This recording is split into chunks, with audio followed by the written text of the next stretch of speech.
Sim, eu tenho a cópia do protocolo da resposta a esse ofício, né? E foi o que eu falei. A gente respondeu, né, exatamente ao que estava sendo perguntado.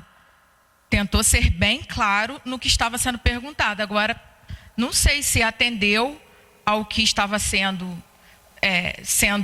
solicitado à época, mas o que estava sendo perguntado, cada item a gente respondeu. E quanto à questão que o presidente mencionou sobre eu ter sido chamada aqui no ano passado, eu não recebi nenhum convite formal. Eu apenas, nem verbal, eu apenas recebi o ofício. E respondi o ofício, mas se tivesse sido chamada, com certeza eu teria vindo aqui, porque lá a gente preza pela transparência, né? E também pela legalidade das nossas coisas, dos nossos atos. E toda vez que eu for solicitada, pode ter certeza que eu vou vir, vou me apresentar e vou estar sempre à disposição. Não só aqui, mas também lá na sede do Instituto, para qualquer dúvida que qualquer cidadão, que qualquer vereador tiver, sabe sempre que o Instituto vai estar de portas abertas para atender qualquer solicitação, qualquer questionamento. Eu falo isso porque... Não sei, por isso que eu estou pedindo uma cópia, porque quando eu estive nessa casa que veio essa situação, eu lembro de ter feito esse pedido. Inclusive, o doutor Sebastião, que é o legislativo, né, o técnico lá legislativo, pode me informar, tipo assim, melhor o que, né, da forma que foi respondido. Não, que atenderia o prefeito. Foi isso que o prefeito queria se explanar a respeito disso. Mas o que a gente tem aqui que buscar aqui é resolver a situação. Eu queria fazer uma outra pergunta, presidente, que como presidente da Prev, essa situação desse ficar fazendo esses financiamentos dessa forma, qual é o prejuízo real que isso vai levar ao aposentado, entendeu? Ao Instituto de Previdência? E qual é a forma que pode ser feita? Porque a gente não pode ficar levando isso de um ano para o outro. O que é preciso ser feito de imediato para resolver essa situação? De quem é a culpa de não estar resolvendo essa situação? Então, o que acontece? A grande questão hoje é que não é só o nosso município que passa por dificuldades. Não é só o nosso RPPS que passa por dificuldades. São os RPPS da região, são os RPPS do estado do Rio de Janeiro, são os RPPS a nível de Brasil, né? O histórico do nosso país, ele fez com que tivesse esse déficit que a gente tem hoje. A maioria dos RPPS, eles foram criados lá em 1993.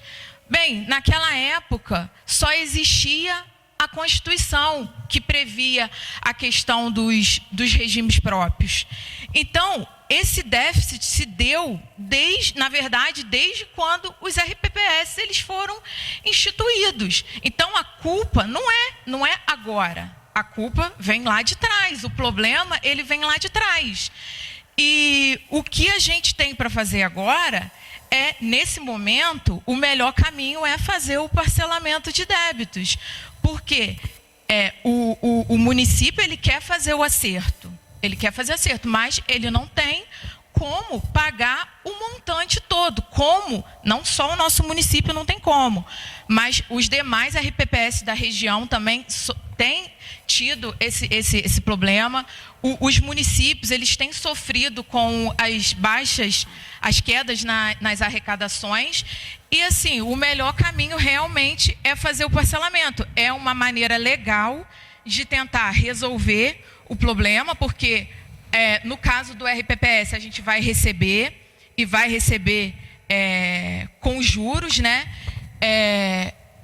a gente já tem alguns e Guto sabe como é que funciona, vai se acertando, né?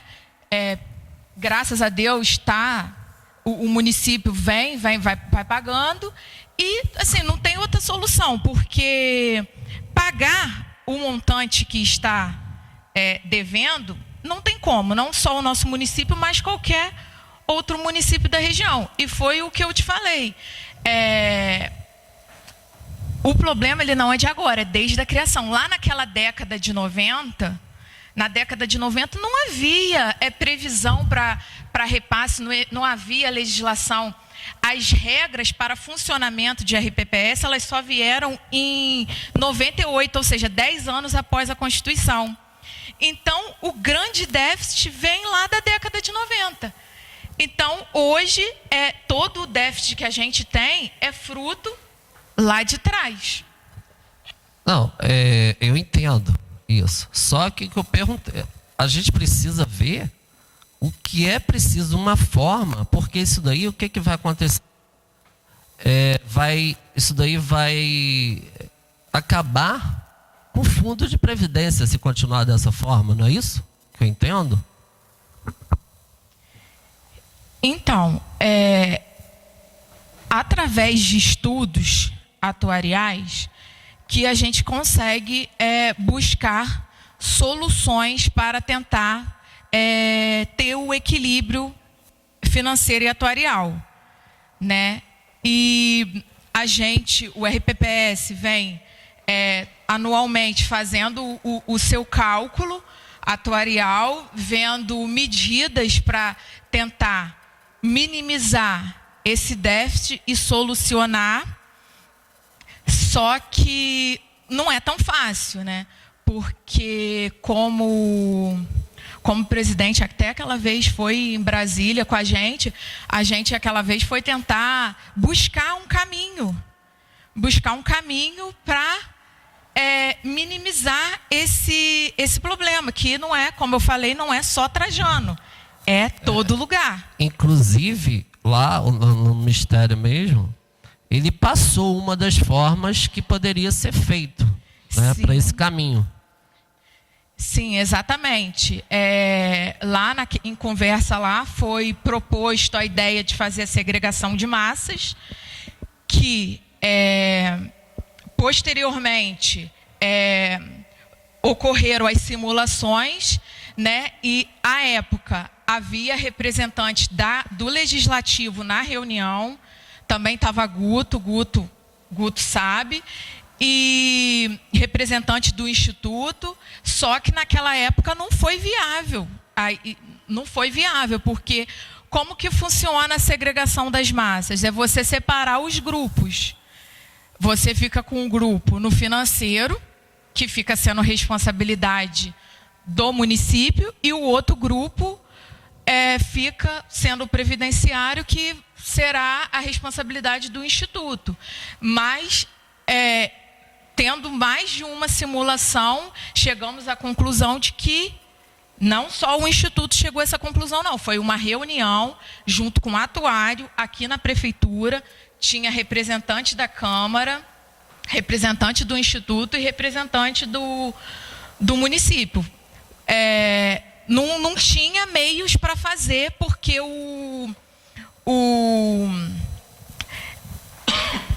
há um tempo bem próximo, não ia conseguir arcar com a segregação de massas. Então, foi decidido continuar com o aporte periódico para amortização de déficit, que é o que a gente tem hoje, que a Câmara aporta 93 mil por ano, o Prev aporta para si mesmo 27, e a Prefeitura anualmente fica com 3 milhões e pouco para aportar.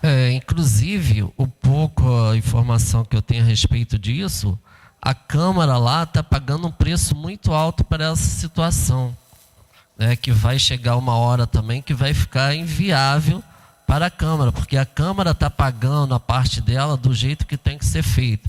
E através desses financiamentos aí, está levando, tipo assim, vai levar lá a Câmara também, porque a Câmara está cumprindo com as obrigações dela, né? Só que também, através de estudo lá, isso lá na frente vai prejudicar. Agora, o que eu queria saber da presidente que me informasse, qual é o caminho a ser tomado para resolver essa situação, ou se a gente vai continuar dessa forma a falência do fundo previdenciário e levando aí os aposentados a uma situação de falência no município. Então, o caminho hoje, primeiramente, para a gente tentar resolver o problema de agora, é a gente conseguir fazer esse parcelamento, porque nosso CRP ele vai vencer dia 24, e com o CRP vencido, o município ele deixa de receber transferências voluntárias, entre outras coisas, e, posteriormente, o que acontece? Vou ser clara, vou ser franca. Hoje, precisamos torcer para que a arrecadação do município melhore, para que o município consiga continuar honrando com seus compromissos, né? Então, vamos torcer aí para passar esse momento difícil. E a outra questão é o seguinte, hoje, a gente tem pouco mais de 400 aposentados. Foi o que Guto falou aqui. Muita gente se aposentando, às vezes contribuiu muito pouco, aí tem aquele problema da década de 90, porque está lá nas fichas financeiras que teve o desconto, mas ficha financeira não é o sinônimo de repasse, né? Tá lá a ficha de todo mundo lá da década de 90 que contribuiu, mas a gente sabe que naquela época não tinha. Então, isso que a gente vive é um retrato do passado. E o que acontece? Hoje a gente tem pouco mais de 400 aposentados. E a gente precisaria de seis ativos para poder pagar um aposentado. O que a gente não tem, a gente tem 2. Então, o que acontece? A nossa receita previdenciária ela está diminuindo ao longo do tempo. Nos últimos 3 anos, a gente aposentou mais de 100 pessoas. E estou lá com um estudo do atuário que eu tenho 100 e poucos riscos iminentes. Ou seja, são pessoas que já estão prontas para aposentar, mas que por algum motivo não foi. Em breve eles estão indo. Agora, já pensou se todos eles resolverem se aposentar na mesma época? Né? Então, o que acontece? Essa é a questão, né? Que hoje a gente precisa ter uma quantidade maior de ativos para poder pagar um aposentado, né, que a gente hoje só tem 2, precisaria ter 6, pelo menos, para ficar numa situação confortável. E é isso, né, a questão da alíquota hoje, que a gente tem a alíquota hoje praticada, ela não cobre. Infelizmente, ela não cobre, porque tem muita gente aposentando. Eles estão completando o tempo, estão indo se aposentar. E quanto a isso, assim, a gente não tem muito o que fazer lá em relação a isso. O servidor adquiriu o direito de se aposentar, ele vai lá, vai requerer a sua aposentadoria. Se tiver tudo ok, ele vai se aposentar, né? Aí, o que acontece? Agora, em dezembro, né? Hoje, dia 2, a gente já desde o mês passado, já tramitando um novo estudo atuarial, né? Porque tem que ser lançado no balanço agora de 2019. E de um ano de 2000, o último estudo ele foi de abril. Só que teve umas mudanças em relação ao Tribunal de Contas que tem uma exigência de que o estudo ele vai ter que ser realizado esse ano. Então, até dia 31 de dezembro, a gente vai ter um novo estudo para saber a verdadeira realidade atualmente. Porque do ano base de 31 de dezembro de 2018 para agora, em 2019, já mudou bastante coisa. Já mudou bastante coisa, já aposentou bastante gente, então, esse ano, então a realidade vai ser outra. E é isso, mais para frente vou ter uma posição melhor quanto à questão do déficit atuarial hoje atualizado, né? Porque o déficit, o valor que eu tenho do déficit, ele está um pouco defasado, que ele foi com base de 2018. Só que agora é outra realidade. Também teve algumas alterações na legislação atuarial do país que vão ser aplicadas nesse novo cálculo atuarial. A gente falando aí, né, que é uma coisa que eu discordo, que vem de passado. Se é um financiamento que vem sendo feito e que se prejudica, né, em parte o município, o porquê que isso, até agora que eu estou há 11 meses lá na Câmara como presidente, e até hoje só chega o projeto dessa forma, de tarde na sexta-feira, para querer que vote de manhã. Então, as coisas não podem ser feitas dessa forma.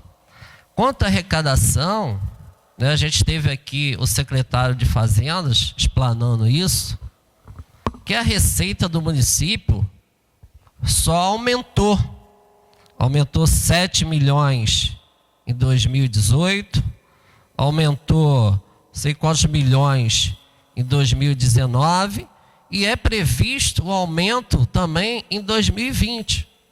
Né? A gente tem que parar com essa conversa na rua ou quando é questionado que não tem dinheiro. Eu falei aqui que a prefeitura tem dinheiro sim e tem dinheiro. Agora a forma que está sendo usado esse dinheiro que tem que ver realmente as prioridades.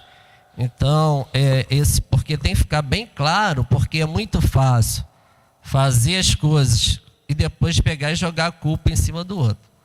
Então, a gente está aqui, é preciso que seja resolvido, porque isso daí vai levar à falência da Prev, porque um caminho tem que ter. O que a gente não pode é ficar fazendo isso daí, porque sempre foi feito no passado. Então, da minha palavra, eu fico aqui, agradeço a presidente, vou passar a palavra aos outros vereadores que queiram fazer uso da palavra. Vou passar aqui primeiro ao vereador Alves Pereira Campos. Senhor presidente, eu entendo toda essa questão que foi colocada pelo senhor, mas assim, eu queria deixar claro que o Prev, graças a Deus, tem um bom relacionamento com a Fazenda e a gente está sempre tentando, né, Guto, da melhor forma resolver as questões.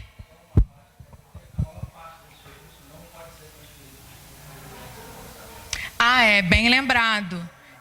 Exatamente. São as determinadas receitas não podem ser. Às vezes o município, o que acontece? O município melhorou a arrecadação em determinada fonte, né, Guto? Só que, no entanto, esse dinheiro não pode ser utilizado para o Instituto de Previdência, né? Então, ao mesmo passo também que a arrecadação ela aumenta de certa forma, a despesa previdenciária também ela caminha no mesmo passo, né, Guto? Ela caminha no mesmo passo e o que acontece? A gente vem trabalhando de forma a tentar resolver essas questões, só que, né, Guto está lá na Fazenda todo dia, sabe que não é tão fácil, né, Guto? Essa questão dessas receitas que às vezes vem um pouquinho maior, mas não pode ser utilizadas para destinação ao Instituto de Previdência. E agora, né, Guto, com o leilão do pré-sal, né, a nossa expectativa é conseguir, a Fazenda conseguir dar um reforço lá no Instituto de Previdência, né? Então, a gente também queria deixar claro também que o que está nesse parcelamento, se tudo der certo, né, nem todos aqueles meses vão estar no parcelamento, né, Guto? Mas a gente está na expectativa da receita do pré-sal chegar.